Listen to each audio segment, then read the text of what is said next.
They say rooms remember things, the way a laugh lingers in rafters, the way silence learns a shape. I felt that room remember me before I heard my father's voice. "She quit the Navy," he told the cluster of parents and retirees near the aisle, not loud, not angry, just certain. The words landed clean and final like a stamp on paper. I stood there, hands at my sides, watching a truth he'd practiced harden in other people's faces. Then the doors opened. A general stopped mid-step, looked straight at me and said, "Rear Admiral, you're here." 200 SEALs stood at once. My father went pale. The gym smelled like old wood and coffee that had sat too long on a warming plate. Flags lined the walls, stars bright stripes heavy, and the bleachers were pulled back to make room for folding chairs that creaked under the careful weight of grandparents and neighbors. A brass quartet tuned somewhere behind the stage notes, colliding softly like coins in a pocket. I took my place near the back because that's where I've always learned best, close enough to see exits, far enough to keep the room honest. My brother sat in the front row with his unit spine straight, jaw set, in that way that meant he was holding 1,000 small nerves together with discipline. He'd earned that posture. He'd earned the trident they would pin to his chest in an hour. I was proud of him in the quiet way, no flags in my hands, no phone raised for photos, just the steady knowledge that he'd carried a weight and not dropped it. My father hovered 2 rows behind my brother, greeting people with the practiced warmth of a man who knows how to be thanked. He wore his old service blazer even though the sleeves had grown a little short. I watched him move from handshake to handshake, collecting nods the way some men collect coins. When he noticed me, his smile tightened. He didn't come over. He didn't need to. "She quit the Navy," he said again, this time to a woman with a church pin and a man in a Vietnam cap. He didn't look at me when he said it. He never did. He let the words do the looking. I'd heard that sentence before. Different rooms, different years. Sometimes it was she couldn't hack it, sometimes she went soft. Today it was just the clean version delivered with a shrug that said, "Facts are facts." The people nodded because people nod when they don't want trouble. I stood still because stillness has always been my first language. The ceremony began to gather itself. The announcer tested the microphone. The quartet found a key and held it. A door banged shut at the far end of the hall, and a ripple of attention moved forward like a tide turning. That's when the general came in, tall, unhurried, a presence that didn't ask permission to be felt. He paused near the aisle, scanning faces the way some men scan weather. His eyes found me and stayed. It wasn't recognition the way a camera recognizes a face. It was recognition the way a hand recognizes a tool. Useful, known. His steps slowed. He shifted his cap to his left hand. "Rear Admiral," he said, clear enough to land everywhere at once. "You're here." The room inhaled as one body. Chairs scraped. 200 SEALs stood up without a word, the sound of boots and fabric making a single clean note. Not a command, a reflex. I felt my father's breath hitch before I saw his face drain of color. He laughed once like a man checking if the ice would hold. "Sir," I said, "because titles matter when you're steadying a room. I wouldn't miss my brother's day." The general smiled, not wide, not for show. "Good," he said. "He'll be glad you're here." He moved on to the stage. The room remembered itself again, but it wasn't the same room anymore. I stayed standing until the SEALs sat. Old habits don't leave quickly. When I sat, I folded my hands the way my mother taught me, palms down on my knees, grounding myself in the present. The ceremony resumed, but a current ran under it now, a quiet recalculation. I could feel eyes land and lift, curiosity warming to something like relief. People like answers even when they didn't know they were asking questions. My father didn't look back at me. He stared straight ahead, jaw-working, hands clasped behind his back, as if he were inspecting a field that had changed while he slept. I didn't need to see his face to know the math he was doing. He'd built a story that fit his house. The room had just learned a different measurement. As the speeches rolled on my mind, did what it always does when the present presses too hard, it reached for a past that explains the pressure. I saw our kitchen table, the varnish bubbled where I'd once set a pot down too hot. I heard the clock tick, and my father's voice counting seconds while I stood at attention at 8 years old, heels together on cold linoleum. Straight back, he'd say, "Don't blink." He believed posture was destiny. My brother had learned that lesson with applause. I learned it with silence. The announcer called names. Applause rose and fell in disciplined waves. When my brother's name was read, it landed heavy and good. He walked the line eyes forward and took the trident like it was always meant to be there. I clapped until my palms stung. Pride can hurt if you hold it tight enough. When the general spoke again, he didn't mention me. He didn't need to. He talked about teams and the kind of work that keeps people alive when luck runs thin. He talked about planning and humility and the courage to listen when the room tells you something's wrong. The SEALs nodded because those words had weight. I felt my father shift. He glanced finally toward the back where I sat. Our eyes met. For a second the years thinned.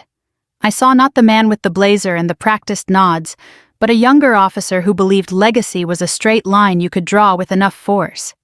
He looked away first. The ceremony closed with the anthem. Voices rose uneven and earnest.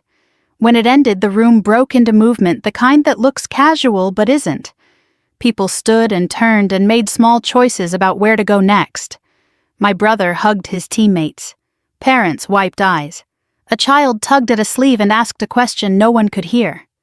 My father lingered near the aisle, caught between staying and leaving. I didn't go to him. I didn't need to. The room had already done what rooms do when they learn something true. It adjusted. Slowly, permanently.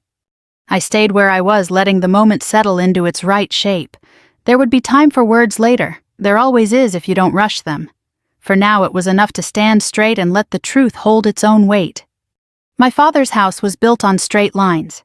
You could see it in the way the hedges were trimmed to military precision in the flag that never touched the ground in the shoes aligned at the door, like they were waiting for inspection. Inside, the air always smelled faintly of coffee and polished leather metal, and something sharp that lived between the two. It was the scent of rules being followed even after the man who made them retired. He believed order kept the world from falling apart. He believed children were shaped the same way steel was, by pressure applied at the right angles.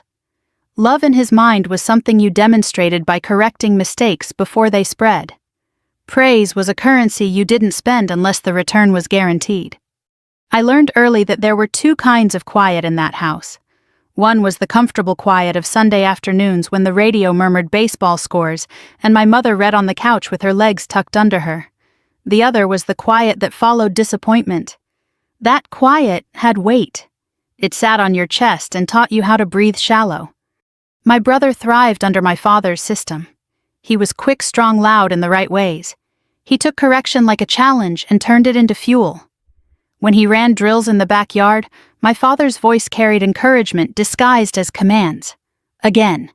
Harder. That's it. They spoke the same language without translating. I was different. Not weaker, just tuned to another frequency. I listened more than I talked. I noticed where the floor creaked and where the air shifted before a storm. When my father corrected me, I fixed the thing he named, and then looked for the thing he hadn't noticed yet. He mistook that for hesitation. Don't overthink, he'd say, which meant don't feel your way through something. Do it my way. At 8, he taught me to stand at attention in the kitchen. He placed my heels together on the cold linoleum and squared my shoulders with his hands. Straight back tells the world you won't break, he said. I believed him. I just didn't know yet that there were other ways to prove it. My mother moved through the house like weather. She didn't argue storms. She waited them out. She slipped poems into my lunch bag. Frost Oliver Dickinson folded so small they felt like talismans. Some things you carry quietly, she'd say when my father wasn't listening. They work better that way. The town adored my father. People called him Sir at the grocery store. He had a folding chair with his name on it at the Veterans Hall. He spoke at parades and school assemblies, his voice steady, his stories trimmed of doubt. At home, he carried that same posture as if the walls were watching. He believed legacy passed through sons. He believed it with the certainty of a man who had never been asked to question it. When my brother talked about the teams, about selection and training, my father's eyes lit in a way I recognized and accepted.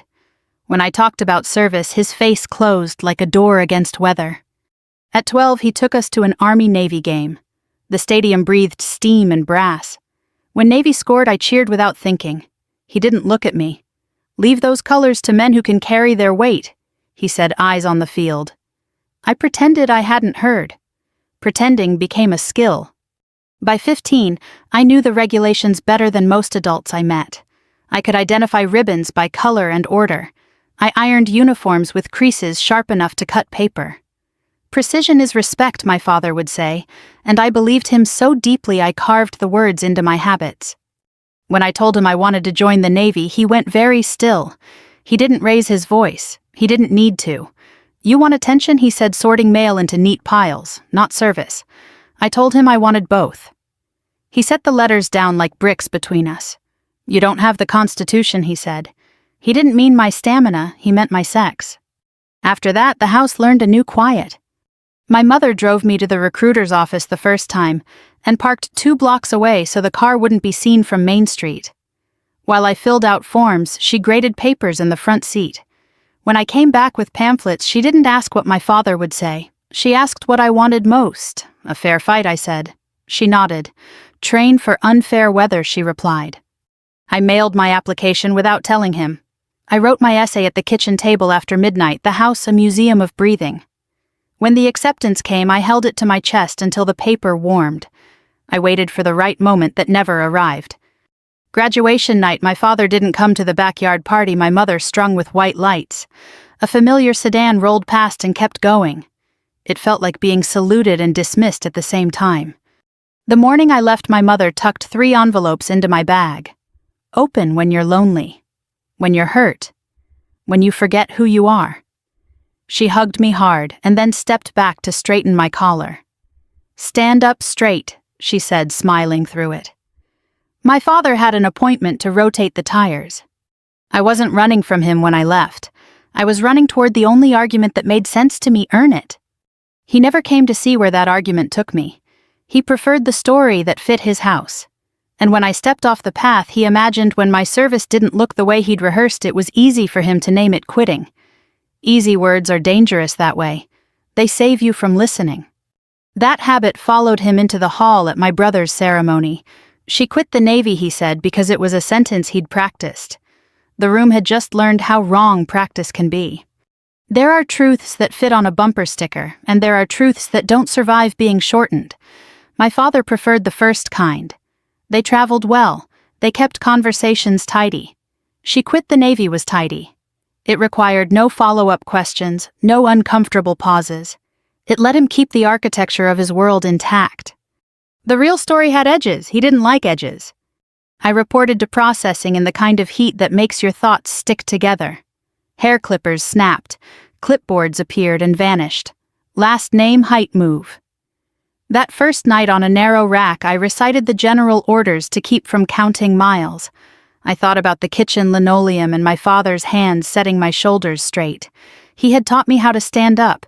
He just never imagined I'd do it without him watching. The Navy doesn't love you back. It tests you.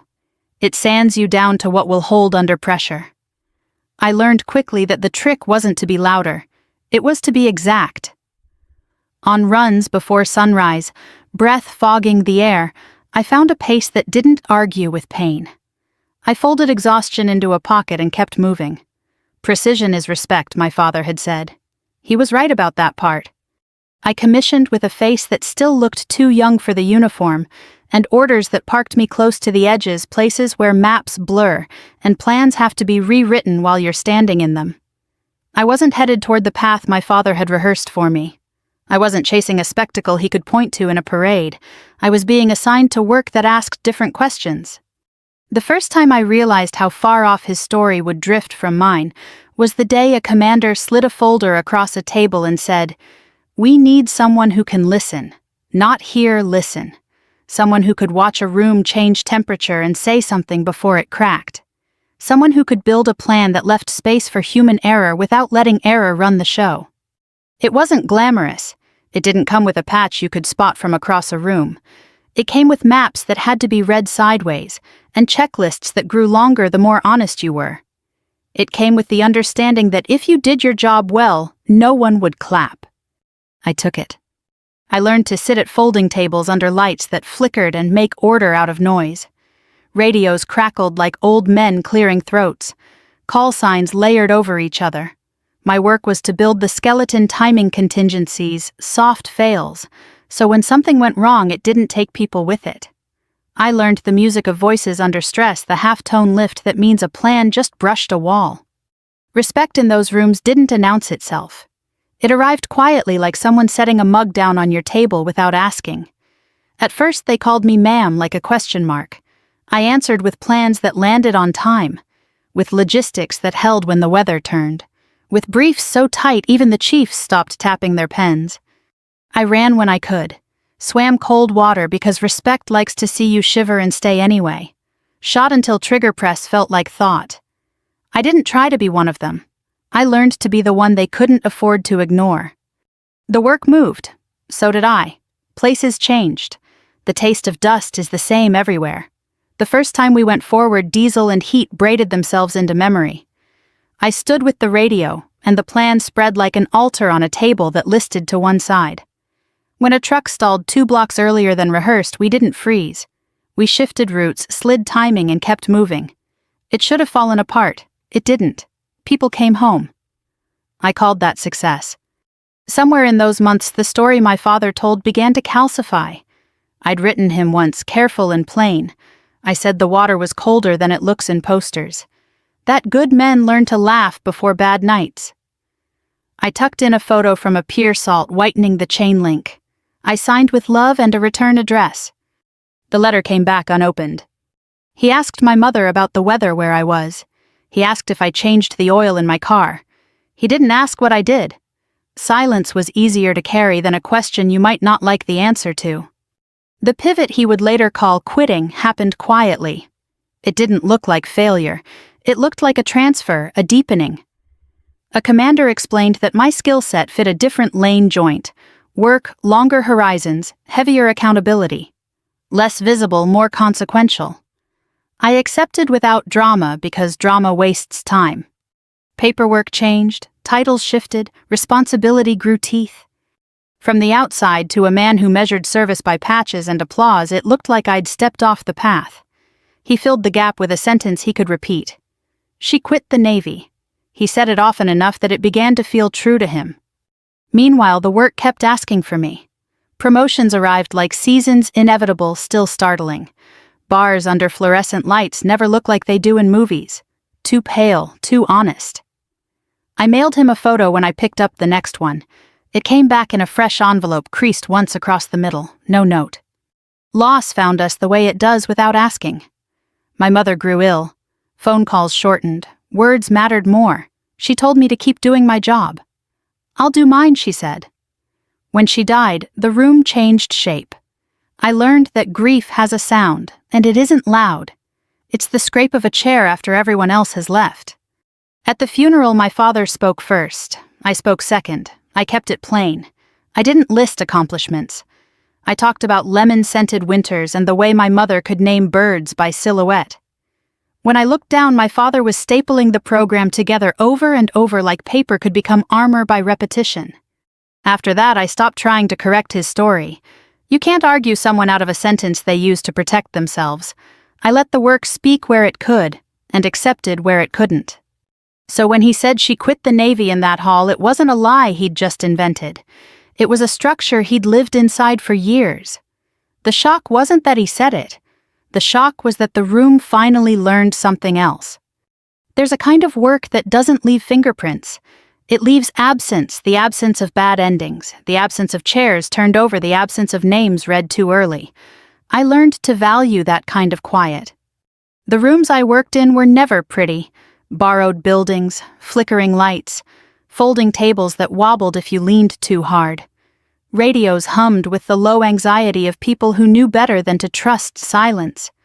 Maps lay open like confessions. If you listened long enough, you could hear the plan breathing. My job wasn't to be brave in the way people recognize. It was to be careful in the way people survive. I started keeping lists that looked boring and saved lives. Batteries that lie about their charge, boots that fail when they're wet. The exact number of seconds it takes a man to realize the plan is wrong and pretend it isn't. I wrote contingencies for the ways people actually behave, not the way reports say they do. I put soft failures where you could see them so you didn't earn a hard one by surprise. Respect arrived sideways. A chief would knock twice on my table before stepping into a brief. Someone would ask, "You got eyes on this?" and wait for my nod before moving. They stopped calling me ma'am like a question and started using it like punctuation necessary, not decorative. I ran with them when it mattered. I swam cold water because cold tells the truth fast. I shot until my trigger press didn't hurry itself. I learned to keep my voice level when the air went thin. Calm isn't a personality trait. It's a tool. You sharpen it by using it when your hands want to shake. The first time a plan tore itself, it didn't announce the tear. A truck blew a tire on gravel we'd scouted twice. A light failed at the worst corner. A dog found courage where we hadn't budgeted for it. I heard the shift before anyone named it. "Hold 2, I said. 3 window, 4 pivot now." It sounded calm because it had to. Later alone, my hands shook so hard I sat on them. Everyone came back with what we went to get and all their fingers. I called that a win. Word travels in our world the way weather does. It doesn't care about titles. It cares about patterns. Someone scribbled a spider in the corner of a map with a Sharpie once crude legs and a dot where the heart would be. It was a joke at first. It stuck because jokes are often the first place truth tries on a coat. I never used the name. Others did. Names are lighter than work. What matters is what you lift with them. Loss visited as it always does. Some losses you can explain in reports. Some you fold into a place no one else gets to touch. A good man went quiet one spring and didn't come back from it. I sat with his file until the letters blurred. After that, I insisted on check-ins that weren't about push-ups. We started asking each other how the air felt inside, not just outside. An old chief called it soft. Then he stopped calling it anything after it saved a kid who hadn't learned how to say he was drowning. Between rotations, I rewrote training modules the way you update a will. Not because you want to use it, but because you love what it protects. We added stress inoculation that wasn't about breaking bodies. It was about teaching a mind to recognize its own weather. Near misses dropped, injuries followed, metrics cleaned themselves up in the quiet way that means you've done something right. I went home once on leave and found my father on the porch cleaning a rifle that didn't need it. He asked about the weather. He asked if I'd checked my tires. He didn't ask what I did. I didn't tell him about the night we killed the lights in 3 blocks at once and walked the city like it had been returned to a better moon. I didn't tell him about the kid who slipped me a note at a checkpoint that said in careful English, "Please take the loud men away." I didn't tell him that crying isn't the opposite of courage. It's kin. My brother never told him either. That's the part people miss. He'd been on one of the early packages that should have gone bad and didn't. He knew whose pencil had drawn the box that kept the worst from finding him. He didn't say it out loud because families have their own rules about loyalty.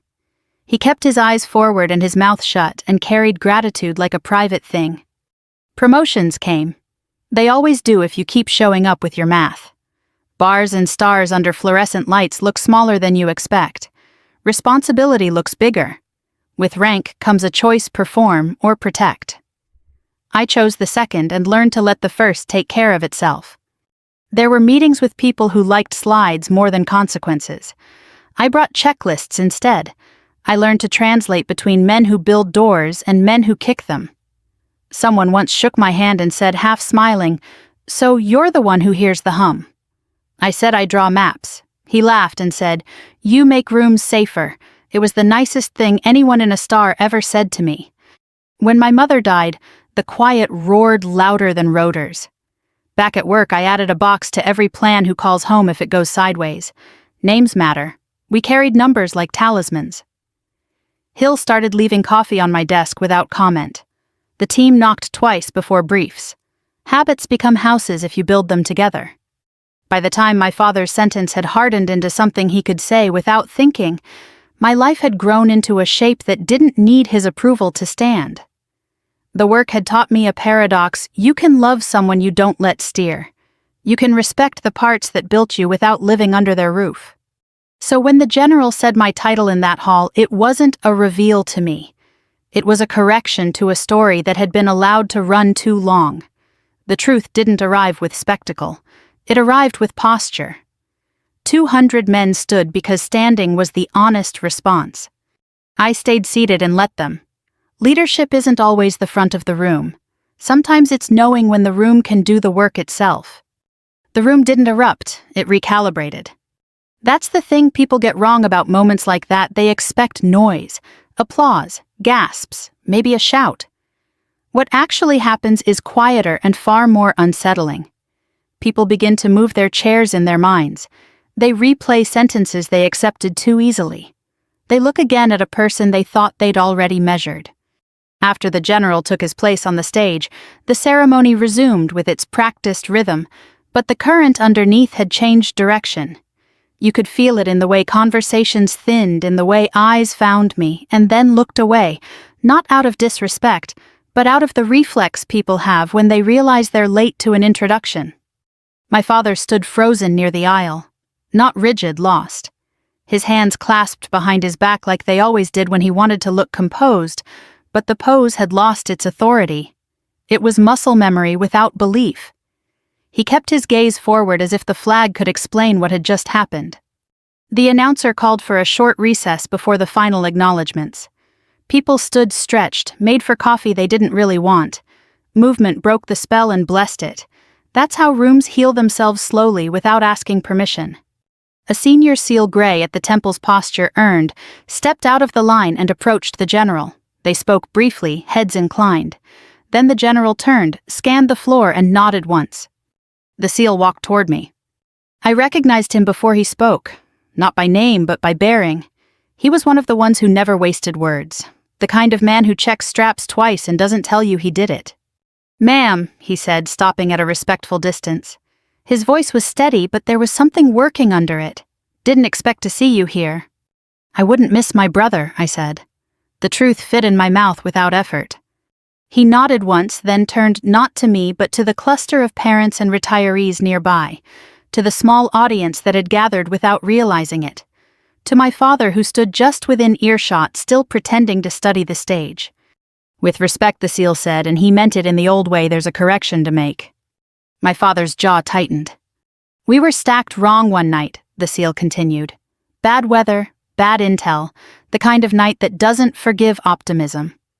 He glanced at me just long enough to anchor the sentence. She heard it before the rest of us did. Changed the angle. Bought us time we didn't know how to ask for. A murmur rippled outward, not loud but unmistakable. Veterans in khakis shifted their weight. A woman with a paper program lowered it to her lap. Someone stopped mid-sip. "We got home," the SEAL said simply. "Because of her." Silence followed, but it wasn't empty. It was full of recalculation. My father laughed, then a short, brittle sound. "That's a nice story," he said, palms out as if smoothing a wrinkle no one else could see. "My daughter files papers. She doesn't." "With respect, sir," the SEAL interrupted, and the word respect changed temperature. "She doesn't file." He didn't finish the sentence. He didn't need to.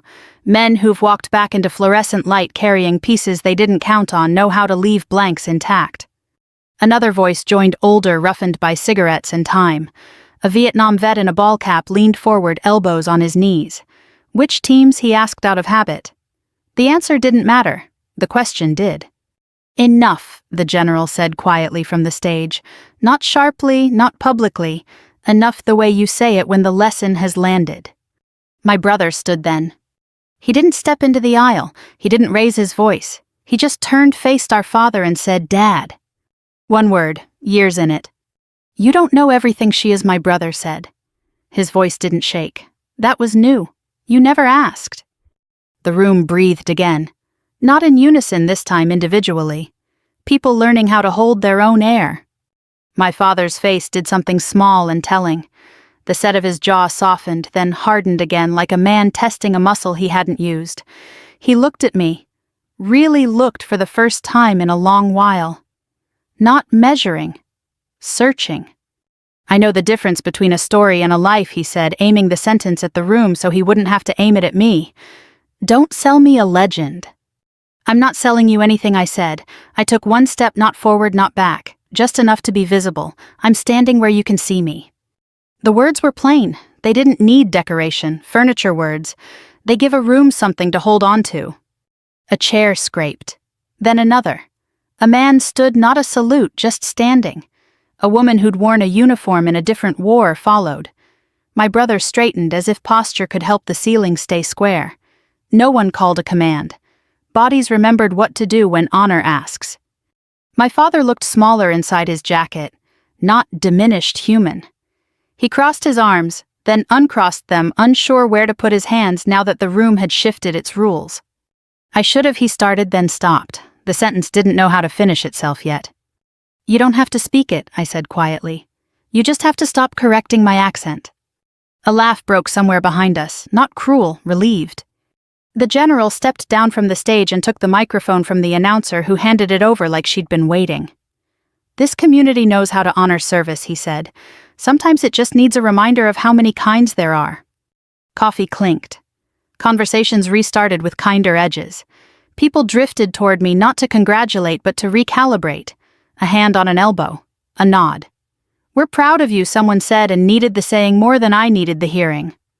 My father remained where he was near the aisle, watching the room learn a new measurement. He didn't salute. He placed his hand over his heart, then let it fall. Later someone would say, "Do you remember the night Frank's line fell flat?" Someone else would say, "Do you remember how we all stood?" Memory is a group project that way. I remember the sound the floor made when respect put its weight down.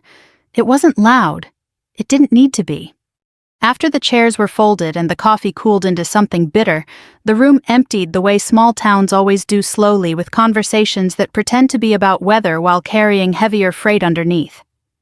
I stayed near the back, accepting handshakes the way you accept medals you'll never display gently, because the giver needs the ceremony more than you do.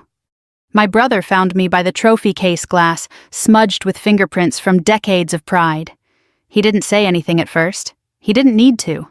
He wrapped his arms around me with a careful strength, the kind he used on teammates who'd taken a hit and insisted they were fine. When he pulled back, his eyes were bright and steady. "I should have said something sooner," he said. "You said it when it mattered," I replied. "Timing is a kind of mercy." He nodded, jaw setting and releasing, learning a new posture. "He's rattled," he added, glancing toward the aisle where our father stood alone, studying the flag as if it might offer instructions. "He will be," I said. "That doesn't make him a villain." "It makes him human," I didn't add. We both knew. My father waited until the room had thinned enough that an argument wouldn't draw a crowd. He approached with the cautious steps of a man crossing ice he used to trust. Up close, I could see the years more clearly, the fine lines at the corners of his eyes, the way his shoulders rounded when he wasn't performing a role. "If any of that was true," he said, voice low, measured, "why didn't you tell me?" The question landed heavier than the accusation had. Accusations you can deflect. Questions ask you to step closer.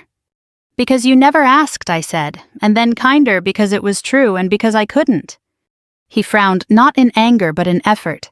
"You couldn't," he repeated, recording a fact like a log entry. "I would have listened."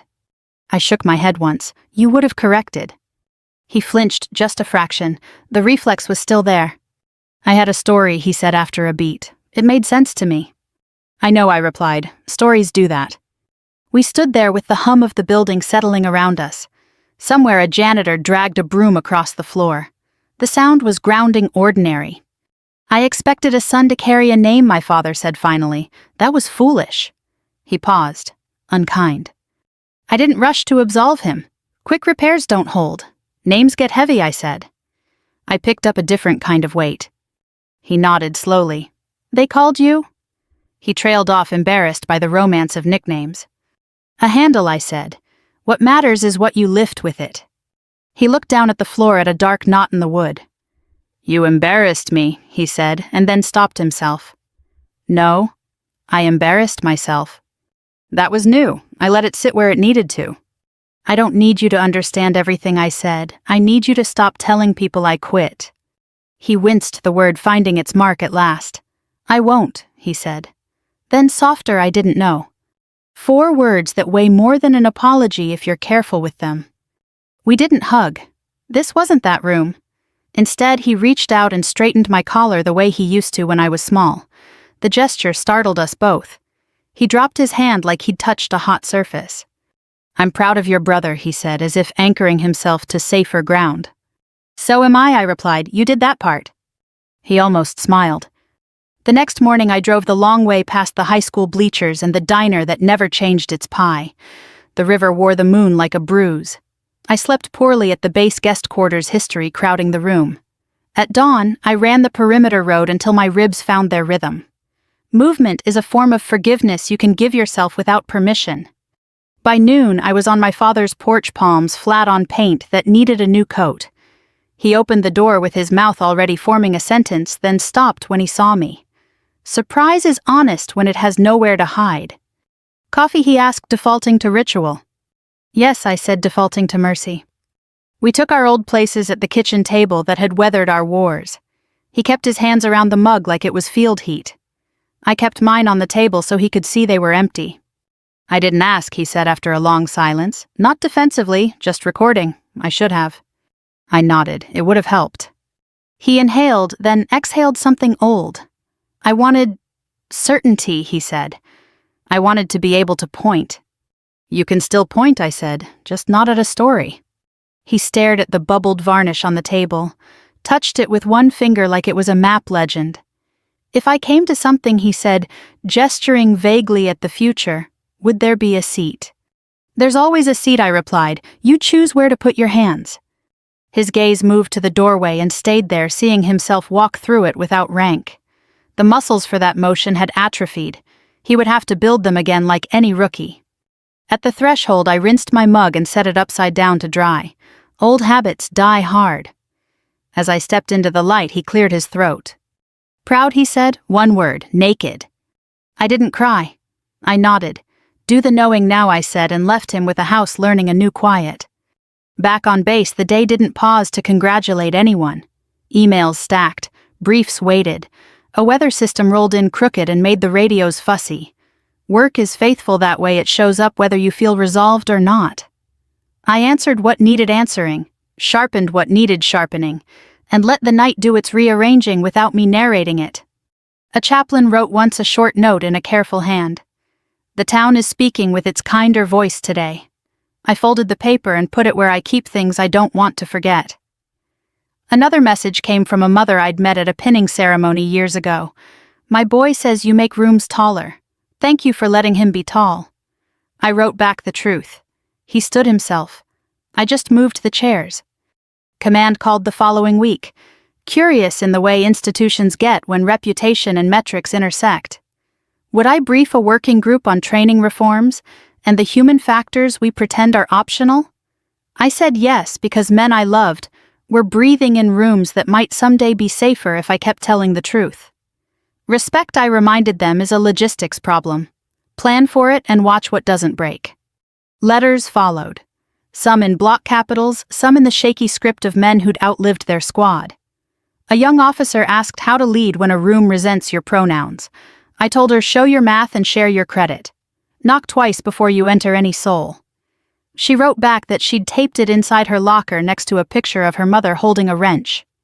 I smiled and got back to work. My father didn't call right away. He sent an envelope instead, his handwriting precise as ever. Inside was a clipping from the local paper, no photo, just a paragraph about the ceremony, and a line that read, "The community stood to honor service." Beneath it, he'd written, "I should have stood sooner." 5 words that felt familiar. I pinned them beside a map that didn't need mapping and let the room be different. He did come eventually, not to a parade, to a folding chair event with coffee that tasted like it had been thinking about bitterness all morning. He sat in the back. He didn't introduce himself. When it was time to stand, he stood, not first, not last. Enough. After he shook hands the way a man does when he's learned there are more ways to be seen than by being announced. We didn't rewrite history. We adjusted our posture inside it. That's the part people miss. Reconciliation isn't a speech.